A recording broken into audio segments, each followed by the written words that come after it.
నమస్తే, welcome to స్వతంత్ర. నేను మురళి. ముందుగా హెడ్లైన్స్ చూద్దాం. విభజన హామీలను కేంద్రం నెరవేర్చలేదు. తెలంగాణ హక్కులను నిర్లక్ష్యం చేశారన్న సీఎం రేవంత్. గూండాగిరి చేస్తే తాట తీస్తాం. Deputy CM Bhatti mass warning.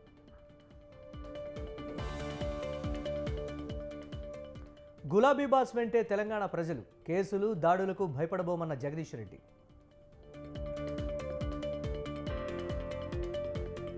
వైసీపీలో కొనసాగుతున్న మార్పులు చేర్పులు. సీఎంను కలిసిన గుడివాడ కన్నబాబు. ఫిబ్రవరిలో టీడీపీ జనసేన అభ్యర్థుల లిస్ట్. త్వరలోనే భేటీ కానున్న చంద్రబాబు పవన్.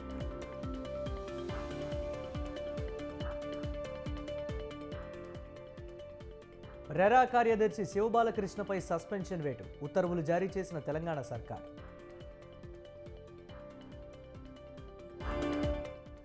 బడ్జెట్ సమావేశాల వేళ కేంద్రం కీలక నిర్ణయం. 146 మంది ఎంపీలపై సస్పెన్షన్ ఎత్తివేత. అమ్మకాల ఒత్తిడితో భారీ నష్టాలు. సెన్సెక్స్ 802, నిఫ్టీ 229 పాయింట్ల నష్టం.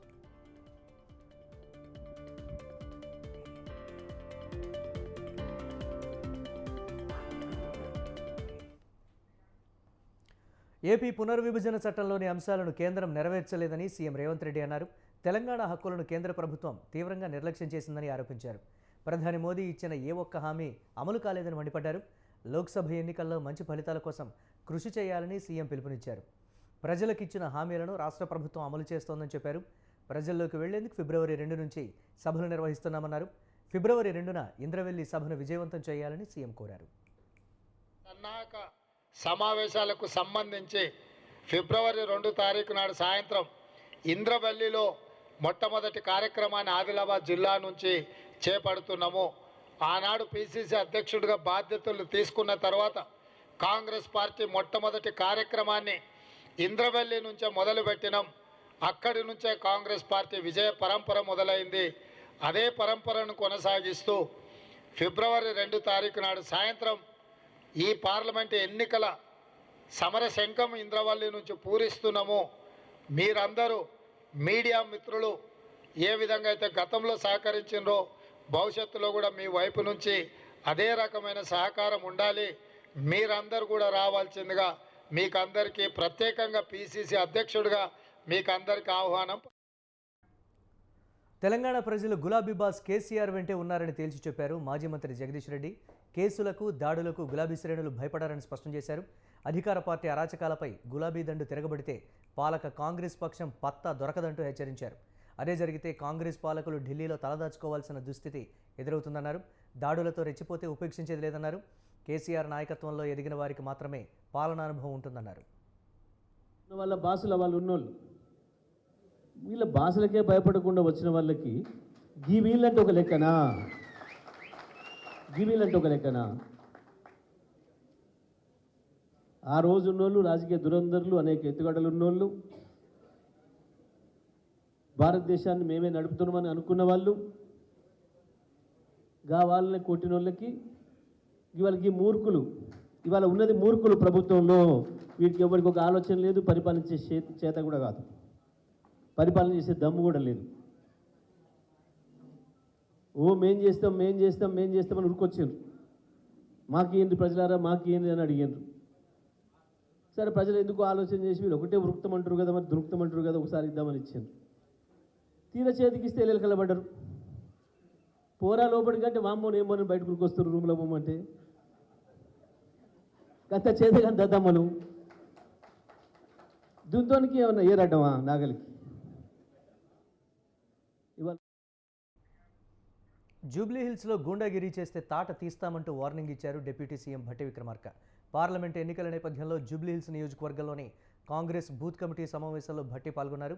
ఈసారి సికింద్రాబాద్ ఎంపీ స్థానం భారీ మెజారిటీతో గెలిపించాలని కార్యకర్తలను కోరారు. జూబ్లీహిల్స్ నియోజకవర్గంలో గూండాయిజం కొందరు ప్రయత్నిస్తున్నారని భట్టి అన్నారు. ఇందిరమ్మ రాజ్యంలో అన్ని భూస్థాపితం చేస్తామని స్పష్టం చేశారు. ఇందిరమ్మ రాజ్యం అంటేనే స్వేచ్ఛగా జీవించాలన్నదే కాంగ్రెస్ ప్రభుత్వ ఆలోచన అని భట్టి చెప్పారు. హైదరాబాద్ సికింద్రాబాద్ నగరం జంట నగరం, ఈ జంట నగరాన్ని హైదరాబాద్ గా పిలుచుకుంటాము. హైదరాబాద్ एक शान है తెలంగాణ రాష్ట్రానికి ఒక గర్వకారణం. తెలంగాణ రాష్ట్రంలో ఉన్నటువంటి హైదరాబాద్ నగరంలో అనేక ప్రాంతాల ప్రజలు వచ్చి ఇక్కడ నివాసిస్తుంటారు. అనేక మతాలకు సంబంధించినటువంటి వాళ్ళు ఉంటారు. అనేక మంది ఇక్కడికి వచ్చి సెటిలర్స్ గా ఉపాధి పొందుతూ ఉంటారు. అందరినీ సమానంగా చూసేదే ఇందిరమ్మ రాజ్యం యొక్క ఆలోచన. కావాలని కొద్దిమంది ప్రాంతాల పేరు మీదనో లేకపోతే మతాల పేరు మీదనో లేకపోతే ఇంకో దాని పేరు మీదనో ప్రజలను రెచ్చగొట్టి ఇక్కడ law and order problem create చేయాలని చూస్తూ ఊరుకోవడానికి ఇందిరమ్మ ప్రభుత్వం సిద్ధంగా లేదు. మాకు ఉన్నటువంటి ప్రధానమైన లక్ష్యం ఆలోచన హైదరాబాద్ నగరంలో ఉన్నటువంటి ప్రతి కుటుంబం స్వేచ్ఛగా స్వాతంత్రంగా సంతోషంగా బతికేటట్టుగా ఉండాల్సినటువంటి వాతావరణం. తెలంగాణలోని కాంగ్రెస్ ప్రభుత్వంపై బీజేపీ నేత దుబ్బాక మాజీ ఎమ్మెల్యే రఘునందన్ రావు కీలక వ్యాఖ్యలు చేశారు. అధికారంలోకి రాకముందు బీఆర్ఎస్పై అనేక ఆరోపణలు చేసిన కాంగ్రెస్ అధికారంలోకి వచ్చాక తీసుకుంటున్న చర్యలు శూన్యమని విమర్శించారు. రాష్ట్రం మాజీ సీఎస్ సోమేష్ కుమార్ భార్య పేరుపై 25 ఎకరాల భూమి రిజిస్ట్రేషన్ జరిగిందని, దాని మీద కేసు లేదు, చర్యలు లేవు అని ఎద్దేవా చేశారు. హెటిరో సంస్థకు భూములు ఇచ్చిన అంశం మీద చర్యలు శూన్యమని ఎద్దేవా చేశారు. ధరణితో రాష్ట్ర రైతుల జీవితాలు గందరగోళంగా మారాయని చెప్పారు. జరుగుతుంది, ఎల్లుండే వాళ్ళు జైలుకు పోతారు, కాళేశ్వరం అయిపోయింది అని చెప్పారు. ప్రతిపక్షాలు ఉన్నప్పుడు రేపే సిబిఐ విచారణ కావాలని డిమాండ్ చేసిరు. అధికారంలోకి వచ్చినాక ఇవాళ దాకా తప్పు లేదు. చాలా మంది టీఆర్ఎస్ ఎమ్మెల్యేల మీద మీరు అవినీతి ఆరోపణలు చేసిరు. ఒకరి మీద కేసు నమోదైందా? ఒకరి మీద యాక్షన్ స్టార్ట్ అయిందా? ఎప్పుడు పడుతుంది? మీ తొలి అడుగు ఎప్పుడు పడుతుంది? మీకు ఈ బ్యూరోక్రాట్ల మీద కేసు నమోదు చేయడంలో మీకున్నటువంటి ఇబ్బందులు ఏంది? నేను సూటి ఒక మాట అడుగుతున్నా రేవంత్ రెడ్డి గారిని. జూన్ 2, 2014 నుంచి మీరు ముఖ్యమంత్రిగా ప్రమాణ స్వీకారం చేసే రోజు సరికి బీఆర్ఎస్ పార్టీ అధికారంలో ఉన్నప్పుడు అమ్మిన భూములు ఎంత, అలకేట్ చేసిన భూములు ఎంత, దానమిచ్చిన భూములు ఎంత, ధరణిలో గయాబ్ చేసిన భూములు ఎంత, రిటైర్డ్ అయిన ఐఏఎస్లకి మీ ప్రభుత్వానికి అనుకూలంగా ఆర్డర్లు రాసిన ఐఏఎస్లకి అప్పనంగా కట్టబెట్టినటువంటి భూములు ఎంత, అనకొండలు ఎంత, రాచకొండలు ఎంత, వీళ్ళ మీద ఏమైనా విచారణ చేస్తారా? పూర్వ శ్వేతపత్రం ఇస్తారా? ఫిబ్రవరి 6వ తారీఖు ఎప్పుడో బడ్జెట్ సెషన్ స్టార్ట్ అవుతుంది అని చెప్తారు. సీఎం రేవంత్ రెడ్డికి తెలంగాణ బీజేపీ అధ్యక్షుడు కిషన్ రెడ్డి లేఖ రాశారు. జంట నగరాలకు వస్తున్న రైల్వే ప్రయాణికులకు మరింత సౌలభ్యాన్ని కల్పించేందుకు రాష్ట్ర ప్రభుత్వం కృషి చేయాలని కోరారు. చెర్లపల్లి టెర్మినల్ నిర్మాణానికి కొన్ని అడ్డంకులున్నాయని, ఆ ప్రాజెక్టు కోసం భూ కేటాయింపులు కొన్నేళ్లుగా పెండింగ్లో ఉన్నాయని చెప్పారు. ఈ సమస్యను త్వరగా పరిష్కరించాలని కోరారు. సికింద్రాబాద్ రైల్వే స్టేషన్ ఉత్తరం వైపు టెర్మినల్ చేరుకునేందుకు ఉన్న రహదారి విస్తరణకు సహకారం అందించాలన్నారు.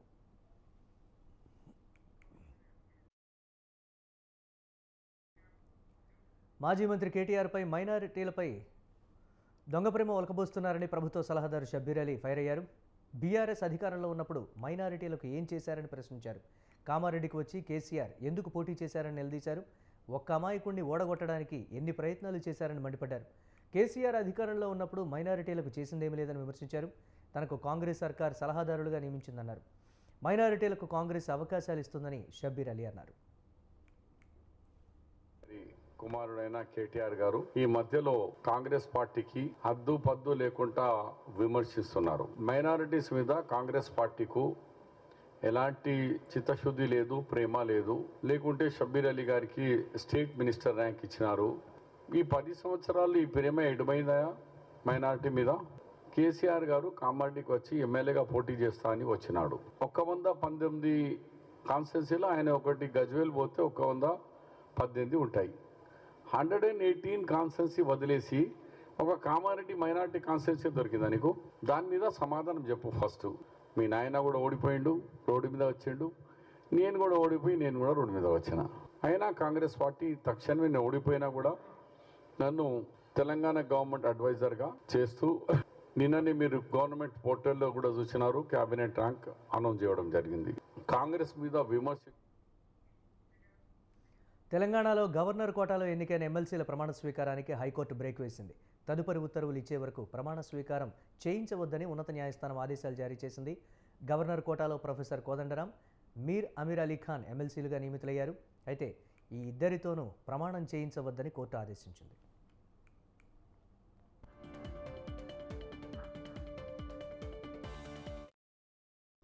ఎమ్మెల్సీలుగా తమ పేర్లను గవర్నర్ తమిళిసై సౌందరరాజన్ తిరస్కరించడాన్ని బీఆర్ఎస్ నేతలు దాసోజు శ్రవణ్, సత్యనారాయణ హైకోర్టులో సవాల్ చేశారు.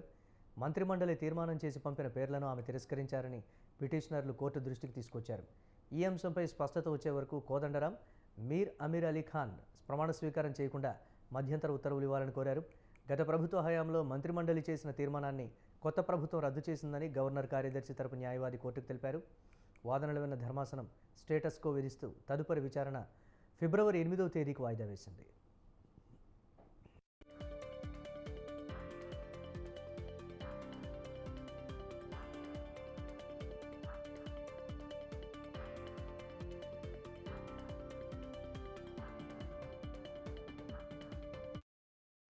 రాష్ట్రంలో విస్తారంగా పెట్టుబడులే లక్ష్యంగా పలు ప్రాజెక్టులకు స్టేట్ ఇన్వెస్ట్మెంట్ ప్రమోషన్ బోర్డు ఆమోదం తెలిపింది. తాడేపల్లి కార్యాలయంలో సీఎం జగన్ అధ్యక్షతన జరిగిన భేటీలో ఈ నిర్ణయం తీసుకుంది. ఎస్ఐపిబి సమావేశంలో పలు ప్రాజెక్టులకు ఆమోదం లభించింది. తద్వారా ఇంధన రంగంలో 22,302 కోట్ల పెట్టుబడులు, ప్రత్యక్షంగా 5,300 మందికి ఉద్యోగాలు దక్కనున్నాయి.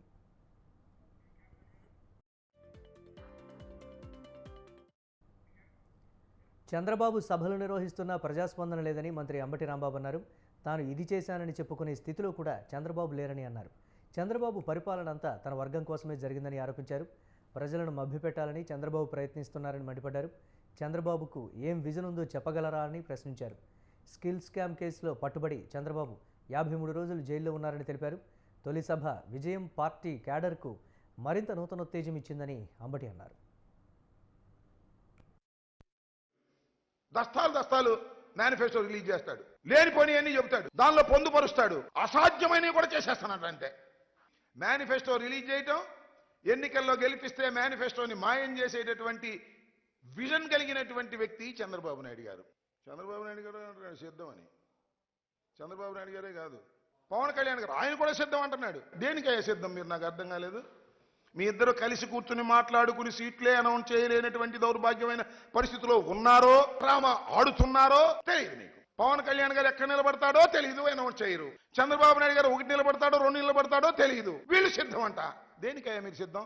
ఒకదానికి మాత్రం మీరందరూ సిద్ధం.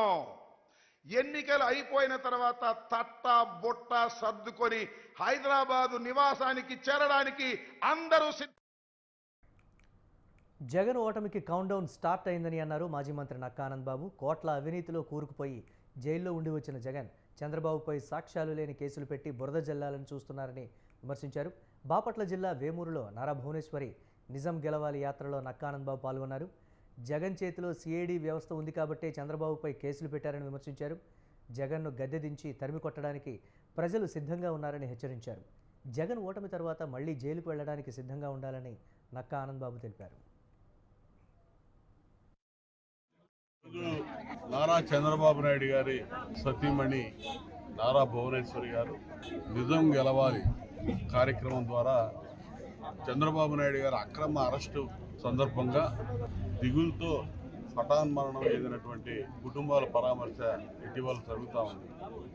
అందులో భాగంగా బాపట్ల, ప్రకాశం జిల్లాల పర్యటనకి ఈరోజు వెళ్తా ఉన్నారు. ఇప్పుడు మన వేమూరు నియోజకవర్గం నుంచి పర్యటనకి వెళ్తా ఉన్నారు. వారిని రిసీవ్ చేసుకోవడానికి వేమూరు నియోజకవర్గ పార్టీ కార్యకర్తలు కూడా ఇక్కడ రావడం జరిగింది.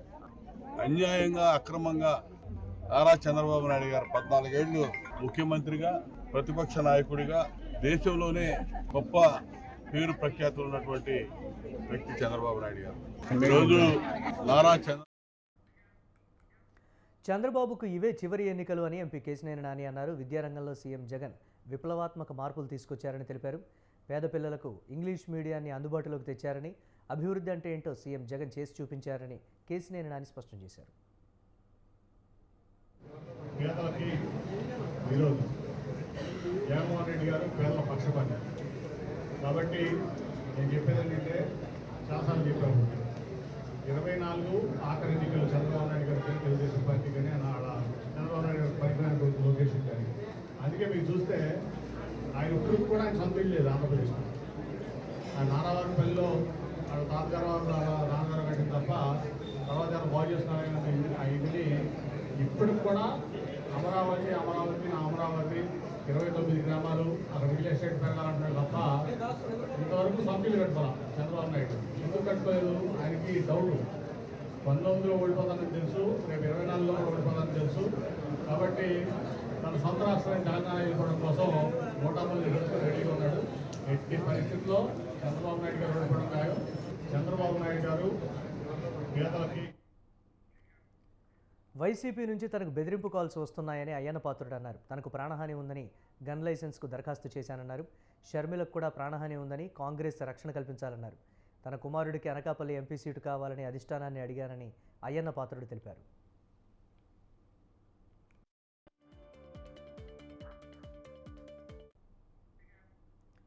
కేంద్రం సహకారంతోనే ఏపీలో అభివృద్ధి జరుగుతోందని బీజేపీ ఏపీ అధ్యక్షురాలు పురంధేశ్వరి అన్నారు.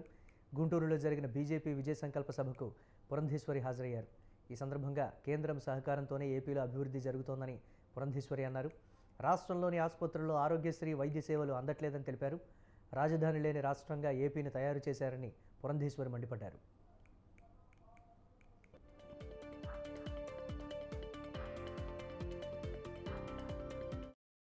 కూడా తలలేని మొండన్ల రాజధాని లేని రాష్ట్రంగా మిగిలిపోయింది ఒక్క ఆంధ్ర రాష్ట్రమే అని చెప్పి మనం ఇక్కడ గమనించవలసినటువంటి విషయం. ఒక ప్రభుత్వం అయితే డిజైన్లకు పరిమితం అయిపోయారు. ఈ దేశం నుండి ఆ దేశం నుండి డిజైన్లు అన్నారు. కానీ ఇప్పుడు అధికారంలో ఉన్నటువంటి పార్టీ అయితే 3 ముక్కలాటికి తెరలేపి అమరావతి కాదు 3 రాజధానులు అంటూ ఒక కొత్త ఆటకి తెరలేపటం మనం దీన్ని స్వాగతిస్తామా అని చెప్పి సభాముఖంగా నేను వేస్తున్నటువంటి ప్రశ్న. కానీ భారతీయ జనతా పార్టీ అమరావతికి కట్టుబడి ఉన్నది. అమరావతి రాజధాని అని విశ్వసించే 2500 కోట్ల రూపాయలని అప్పుడే ఎప్పుడైతే ఆంధ్ర రాష్ట్రం ఏర్పడిందో అప్పుడే రాష్ట్ర ప్రభుత్వానికి పర్చూరు ఎమ్మెల్యే ఏలూరి సాంబశివరావుపై కేసు నమోదుపై టీడీపీ నేత వర్లరామయ్య తీవ్రంగా మండిపడ్డారు. సీఎం జగన్మోహన్ రెడ్డి కక్ష సాధింపులో భాగంగానే ఏలూరిపై కేసులు బనాయించారని ఆరోపించారు. సీఎం జగన్ సొంత ఖజానాన్ని నింపుకుంటున్నారని విమర్శించారు. ఏలూరు సాంబశివరావు మా పార్టీ శాసనసభ్యులు పర్చూరు, ఆయన మీద మీ దాడి ఏమిటండి? కక్ష సాధింపు కాదా? జగన్మోహన్ రెడ్డి గారు చెబితేనే కదా మీరు దాడి చేశారు. ఆ దాడి ఏంటి? ఆయనకు సంబంధం లేని, ఆయన ఎప్పుడో వదిలేసిన కంపెనీ, ఆ కంపెనీలో మీరు వెతికారట. వెతికితే ఆ కంపెనీలో వెతికితే ఎప్పుడో 5 సంవత్సరాల క్రితం ఎలక్షన్లప్పుడు ఆటోలకి 50,000, బస్సు ఛార్జీలు 50,000, సాధారణ ఖర్చులు 50,000 అని 2.5 లక్షల రూపాయల ఎలక్షన్ ఖర్చు అని రాసిందంట. ఈయన మేము ఇట్లా సెర్చ్ చేసాం, ఈ స్లిప్ దొరికింది, this is connected with election campaign, ఎలక్షన్లో డబ్బు పంచారు ఈయన అని ఒక నిర్ధారణకు వచ్చాడు ఈయనే రాజేశ్వర రెడ్డి గారు. ఎందుకంటే జగన్మోహన్ రెడ్డి గారు అతని సంగతి చూడమని చెప్పాడు. ఏలూరు సాంబశివరావు అతను మన వాళ్ళ మీద ఫిర్యాదు చేశాడు. 4 పోలీస్ అధికారులను సస్పెండ్ చేయించాడు.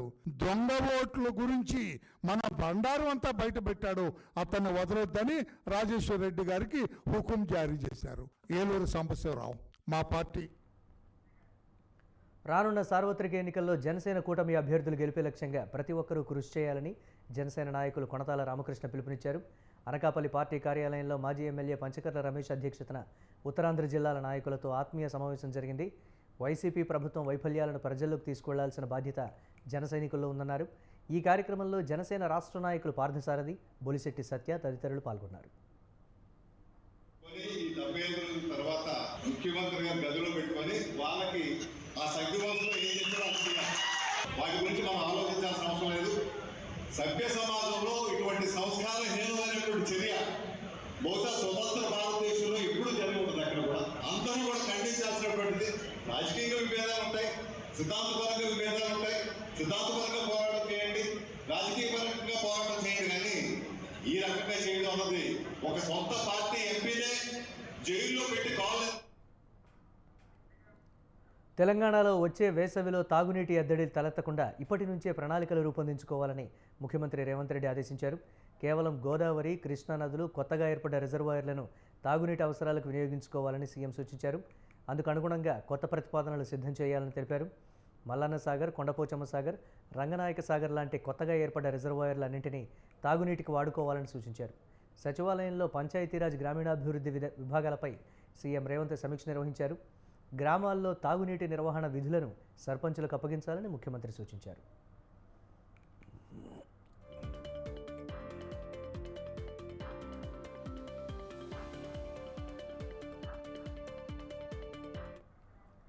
ఇంటింటికి నీళ్లను అందించే బాధ్యతను సర్పంచులకే ఇవ్వాలని సీఎం అన్నారు. గ్రామాల వరకు రక్షిత మంచినీటిని సరఫరా చేసే బాధ్యతను మిషన్ భగీరథ విభాగమే తీసుకోవాలని సూచించారు. గ్రామాల్లో తాగునీటి నిర్వహణ, నల్లాలు, పైప్లైన్ల మెయింటెనెన్స్ మాత్రమే విడిగా సర్పంచులకే అప్పగించాలని చెప్పారు.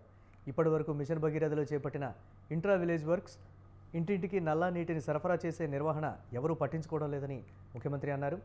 100కు 100% తెలంగాణలో ఇంటింటికి నల్లా నీళ్లు ఇచ్చినట్లు గత ప్రభుత్వం చెప్పుకోవడంతో నష్టమే తప్ప లాభం లేకుండా పోయిందని సీఎం అన్నారు. తాగునీటి ఇబ్బంది పడుతున్నట్లు చాలా గ్రామాల ప్రజలు తన దృష్టికి తెచ్చిన విషయం గుర్తు చేశారు. రాష్ట్రంలో ఉన్న స్వయం సహాయక సంఘాలను బలోపేతం చేయాలని, వాళ్లకు ఆర్థికంగా చేయూతను అందించే కార్యక్రమాలపై దృష్టి పెట్టాలని ముఖ్యమంత్రి ఆదేశించారు. బీఆర్ఎస్ అధికారంలో ఉన్నప్పుడే నేవీ రాడార్ కోసం కేంద్ర ప్రభుత్వం అన్ని అనుమతులు ఇచ్చిందని మంత్రి కొండా సురేఖ అన్నారు. చివరిగా సంతకం పెట్టాల్సి ఉండగా తమకు బైసన్ పోలో గ్రౌండ్ ఇవ్వాలని కేసీఆర్ ఆ ఫైల్ను ఆపారన్నారు. ఇది కేంద్రానికి సంబంధించిందని, దాని భద్రతకు సంబంధించిన అంశమని తెలిపారు. ఇప్పుడు అక్కడ చాలా చెట్లు నరికేశారు, గడ్డి ఉన్న చోటే నిర్మాణాలు జరుగుతున్నాయన్నారు. తమిళనాడులో 30 ఏళ్ల నుంచి అక్కడ నేవీ రాడార్ను కేంద్ర ప్రభుత్వం నడిపిస్తుందని చెప్పారు. తెలంగాణ ప్రైడ్ ఈ ఫైల్ తమ చేతుల నుంచి వెళ్ళింది కాదని, అన్ని బీఆర్ఎస్ నుంచే చేశారని మంత్రి కొండా సురేఖ తెలిపారు. బీఆర్ఎస్ పార్టీ అధికారంలో ఉన్నప్పుడు కేంద్రం నుంచి అన్ని రకాల ఫైల్స్ మూవ్ అయ్యి పైకి కిందికి వెళ్తూ అన్ని నిర్ణయాలు తీసుకొని వాళ్ళు ఒప్పుకొని గత ప్రభుత్వము 138 కోట్ల రూపాయలు కూడా కట్టించుకొని కేవలం ఒక 18 కోట్ల రూపాయలు మాత్రం మిగిలి ఉండి సెంట్రల్ వాళ్ళు అది ఇవ్వడానికి ఒప్పుకోలేదు. ఒప్పుకొని సమయంలో వీళ్ళు ఈ ఫైల్ను వాళ్ళ దగ్గరే దాచిపెట్టారు. స్టేషన్ ఏర్పాటు ఏదైతే ఉందో ఇది ఒక తెలంగాణ ప్రభుత్వానికో ఒక వ్యక్తికో లాభమయ్యేటువంటి విషయం కాదు. ఇది కేంద్రానికి సంబంధించింది. కేంద్రంలో ఉన్నటువంటి రేవంత్ నాయకత్వంలో ఏర్పడిన కాంగ్రెస్ ప్రభుత్వంతో ప్రజలు ఆనందంగా ఉన్నారని మాజీ మంత్రి మోత్కుపల్లి నరసింహులు అన్నారు. 50 రోజుల రేవంత్ పాలన చూసి బీఆర్ఎస్ ఎమ్మెల్యేలు క్యూ కడుతున్నారని తెలిపారు. కేసీఆర్ని కొట్టడం కోసం ఎంతోమంది నాయకులు ప్రయత్నించారని, కానీ రేవంత్ చాలా ఈజీగా కేసీఆర్ని దించేశాడని చెప్పారు. కేసీఆర్ బయటకు వచ్చే పరిస్థితి లేదన్నారు. సోనియా ఇచ్చిన తెలంగాణను నేనే తెచ్చానని కేసీఆర్ డబ్బా కొట్టుకున్నాడని ఆగ్రహం వ్యక్తం చేశారు. ఎంత పెద్ద దుర్మార్గులనైనా ఓడించగలుగుతాం చెప్పడానికి రేవంత్ రెడ్డి గారి నాయకత్వమే నిదర్శనమని కూడా ఈ సందర్భంగా తెలియజేస్తా ఉన్నా. వాస్తవంగా చెప్పాలంటే రేవంత్ రెడ్డి గారు మరి ఏదో కేసీఆర్ గారు పెద్ద నాయకుడు, ఆయనను కొట్టడం ఎలా అని చాలా మంది అనుకున్నారు. కానీ అతన్ని కొట్టడమే ఈజీ అని అసలు ముందుకు సాగి ఎన్ని అవంతరాలు ఎదురైనా పోరాటం చేసి ఒక నియంత్రణను గద్దె దించినటువంటి పరిస్థితిని మనం ఇవాళ గమనించగలుగుతున్నాం, చూడగలుగుతున్నాం. చాలా సంతోషం. ప్రజలు ఇవాళ ఎంతో ఆనందంగా ఉన్నారు. కుటుంబ పాలన అంతమొందించినటువంటి ప్రజలకు మరొకసారి ప్రజాయుద్ధన ఒక గద్దర్ విగ్రహ ఏర్పాటుకు తెలంగాణ ప్రభుత్వం గ్రీన్ సిగ్నల్ ఇచ్చింది. గద్దర్ విగ్రహం ఏర్పాటు చేయాలని తెల్లాపూర్ మున్సిపాలిటీ చేసిన తీర్మానాన్ని హెచ్ఎండీ ఆమోదించింది. ఈ నేపథ్యంలో విగ్రహ ఏర్పాటుకు అవసరమైన స్థలాన్ని కేటాయిస్తూ మంగళవారం నాడు రేవంత్ సర్కార్ ఉత్తర్వులు జారీ చేసింది. గత కొన్ని రోజుల క్రితం సంగారెడ్డి జిల్లా తెల్లాపూర్లో గద్దర్ విగ్రహం ఏర్పాటు చేయాలని అఖిలపక్ష నాయకులు డిమాండ్ చేశారు. ఆ వెంటనే గద్దర్ విగ్రహం ఏర్పాటు కోసం తెల్లాపూర్ మున్సిపాలిటీ ఒక తీర్మానాన్ని చేసింది. దానికి హైదరాబాద్ మెట్రోపాలిటన్ డెవలప్మెంట్ అథారిటీ ఆమోదించింది. ఈ క్రమంలోనే ప్రభుత్వం అవసరమైన స్థలాన్ని కేటాయించింది. తెలంగాణ ప్రభుత్వ స్థలం కేటాయించడం పట్ల గద్దర్ అభిమానులు ఆనందం వ్యక్తం చేస్తున్నారు.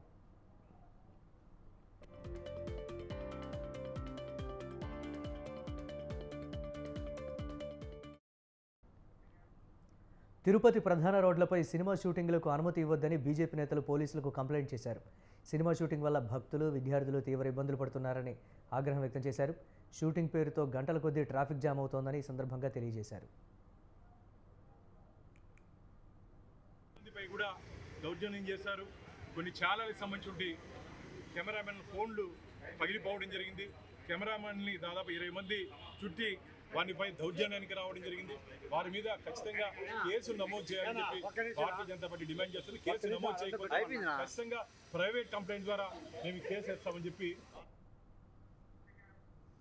ఆదాయానికి మించిన ఆస్తుల కేసులో అరెస్ట్ అయిన హెచ్ఎండిఏ మాజీ డైరెక్టర్ శివబాలకృష్ణను 8 రోజులు కస్టడీకి అనుమతిస్తూ నాంపల్లి ఏసీబీ కోర్టు ఆదేశాలు జారీ చేసింది. దీంతో 8 రోజుల పాటు బాలకృష్ణను ఏసీబీ అధికారులు విచారించనున్నారు. విచారణ సందర్భంగా బ్యాంక్ లాకర్లు ఓపెన్ చేయనున్నారు.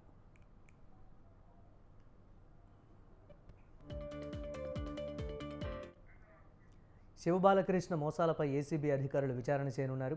శివబాలకృష్ణ పనిచేసిన సమయంలో ప్రాజెక్టు ఫైల్స్ అన్ని పరిశీలించాలని ఏసీబీ నిర్ణయించింది. ఈ మేరకు హెచ్ఎండిఏ నుంచి ఫైల్స్ను తెప్పించుకొని విచారణ చేయనున్నారు. 10 రోజుల పాటు కస్టడీకి ఇవ్వాలని ఏసీబీ కోర్టులో పిటిషన్ వేశారు. దీనిపై విచారణ జరిపిన నాంపల్లి ఏసీబీ కోర్టు 8 రోజుల కస్టడీకి అనుమతించింది. అధికారులు విచారణ వేగవంతం చేయనున్నారు.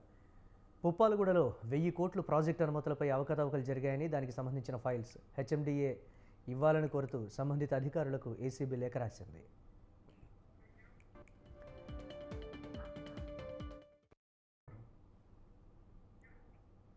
హెచ్ఎండిఏ ప్లానింగ్ విభాగంలో కీలక స్థానంలో పనిచేసిన బాలకృష్ణ అధికార దుర్వినియోగానికి పాల్పడడం ద్వారా కోట్లాది రూపాయల ఆస్తులు అక్రమంగా కూడబెట్టినట్లు ఆరోపణలున్నాయి. వాటిపై ఫిర్యాదులు రావడంతో ఏసీబీ అధికారులు రంగంలోకి దిగారు. బాలకృష్ణ ఇంట్లో సోదాలు నిర్వహించి భారీగా నగదు, బంగారు నగలు, భూముల పత్రాలు స్వాధీనం చేసుకున్నారు.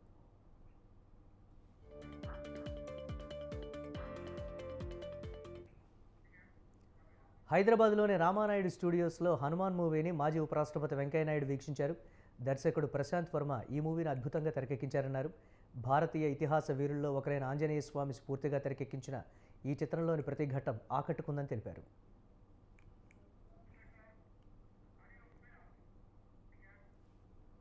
చండీగఢ్ మేయర్ పదవికి జరిగిన ఎన్నికల్లో బీజేపీ అభ్యర్థి మనోజ్ శంకర్ ఎన్నికయ్యారు. ఇండియా కూటమికి ఇది తొలి ఓటమి. ఆమ్ ఆద్మీ పార్టీ, కాంగ్రెస్ అలయన్స్ అభ్యర్థి కుల్దీప్ సింగ్ ఓటమి పాలయ్యారు. బీజేపీకి చెందిన మనోజ్ శంకర్కు 16 ఓట్లు రాగా, ఆప్ కాంగ్రెస్ కూటమి అభ్యర్థి కుల్దీప్ సింగ్కు 12 ఓట్లు వచ్చాయి. మరో 8 ఓట్లు చెల్లలేదని ప్రకటించారు. కాగా బీజేపీ అభ్యర్థి ఎన్నికైనట్లు ప్రకటించేందుకే ప్రిసైడింగ్ అధికారి 8 ఓట్లు చెల్లని ఓట్లను ఉద్దేశపూర్వకంగా ప్రకటించారని ప్రతిపక్షాల కూటమి ఆరోపించింది. 36 మంది సభ్యులు గల చండీగఢ్ కార్పొరేషన్లో ఆప్ కాంగ్రెస్ కూటమి బలం 20 కాగా, బీజేపీ బలం 16. శిరోమణి అకాలీదళ్ ఒక స్థానం గెలుచుకుంది. నిజానికి 20 సభ్యుల బలం ఉన్న ఇండియా కూటమి ఖచ్చితంగా గెలుస్తుందని భావించారు. కానీ 8 ఓట్లు చెల్లని ఓట్లని ప్రిసైడింగ్ అధికారి ప్రకటించడంతో బీజేపీ అభ్యర్థి మనోజ్ శంకర్ గెలిచారు.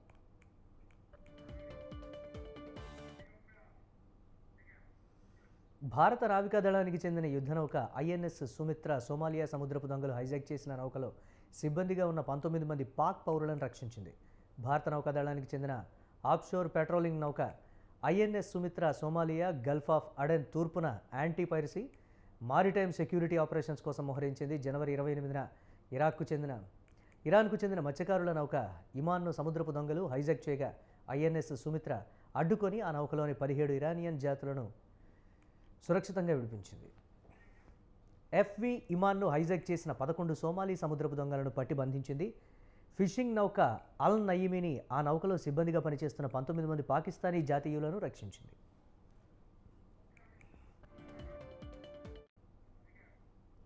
పాకిస్తాన్ మాజీ ప్రధానమంత్రి ఇమ్రాన్ ఖాన్కు 10 ఏళ్ల జైలు శిక్ష పడింది. అధికారిక రహస్య పత్రాల దుర్వినియోగం కేసులో కోర్టు శిక్ష ఖరారు చేసింది.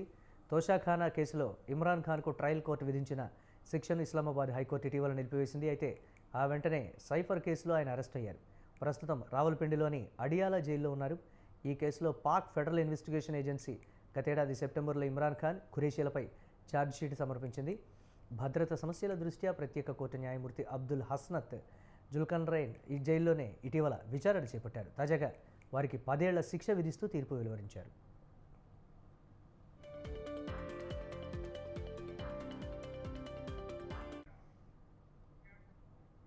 ఇవి ఇప్పటివరకు అప్డేట్స్. కీప్ వాచింగ్ స్వతంత్ర.